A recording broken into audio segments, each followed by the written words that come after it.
origin of this story is simple. We want to get southeastern tower, our spawn tower, so we need to secure both camps. And then we find enemies. They moved in a team, we did not, and they could select their target. I can withstand some damage, but not constant pressure, especially not with dazes and chill. So after a short while, 4 opponents have managed to kill us. So they are 4, we are 3, and we are on their map.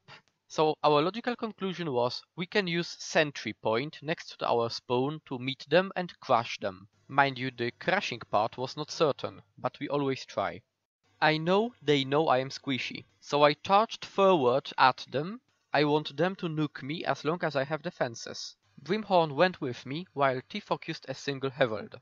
When I put pressure on the herald T was fighting, he did not dodge the volt and got downed. Others were busy with Brimhorn and they haven't noticed what happened. So it got to 3 versus 3, but we have a sentry.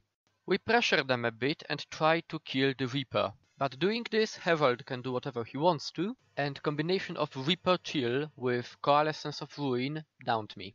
Both T and Brim come to res me, which in hindsight was not the best way. If one of them stayed to pressure the opponents, we might be able to actually finish this fight here and now. Well, no voice chat, hard to communicate. Okay, so the fight is more or less reset, and we try to push them. 2 things happen in the same moment. 1. T gets hit by Coalescence of Ruin. 2. Enemy Reaper put wells under him. T gets downed, I get low, I dodge backwards, directly into the well which was cast earlier. 1 enemy downed, but Brim is the only one up.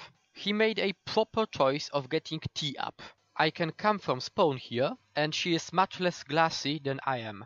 In the minute I was not here, T got downed again, but with Brim they have managed to down 1 opponent. And this scenario is when the build I'm using shines. So, we were able to win this fight, because we moved enemies closer to our spawn so we could return and they could not. Having killed them, we could now proceed to build a superior catapult, right? I mean to take down the fortified wall. But first we needed to kill the guards and resupply once. While we were building it, we noticed we don't have enough supply. But when we returned, we saw this.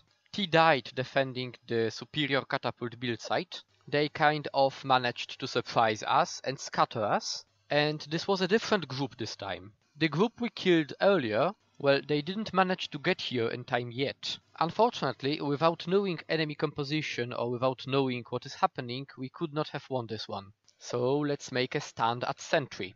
Alas, we did not communicate properly, and we could not engage enemies as a group. This made it much easier for opponents to do something, and they have dispatched this sentry and then us. So, all is vain! We can't win this, no point of trying.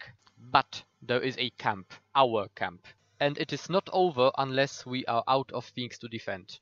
So at this moment we are 2, they are 6. But this time they have nuked the camp, and we will get reinforcements. Between Doliacs, guards and supervisor, it is enough damage to be able to focus on a single opponent to down him. And downing 1 opponent is exactly what we need. Between my AoE and Brimhorn's extreme damage, we have actually managed to force enemies off the downed, and we have scattered them. And then they have low hit points, we got reinforcements, and we could capitalize on the push. Heavy damagers can go after enemies with low hit points, while I use AoE wherever enemies are the most numerous. If you pressure the squishies, like me for example, they are useless, they can't do anything. But if squishies like me, or the Revenant, or the Tempest are not being preferred, we can deal a lot of damage. I'd like to show you something interesting. When we were ambushed, I died the first and I was absolutely useless. No, really, I was a liability because I was a rally bot. When the situation changed, I was very useful, as I enabled everybody else to do their job. This is one thing. If you have problems in a fight, always consider, am I positioning properly, am I doing what I'm supposed to do? And second thing, the approach, the determination matters. We killed the first group, then we killed the second group. If they returned to face us, we might lose again. But they didn't, and we took this tower. Determination, ferocity, bloodlust. Those things allow you to win the fight. If you lose, come back again, learn something more, change strategy, change position, but try to win, and you will eventually win. I am not the best player out there, but I know how to win. Thank you for watching, Urxalis out.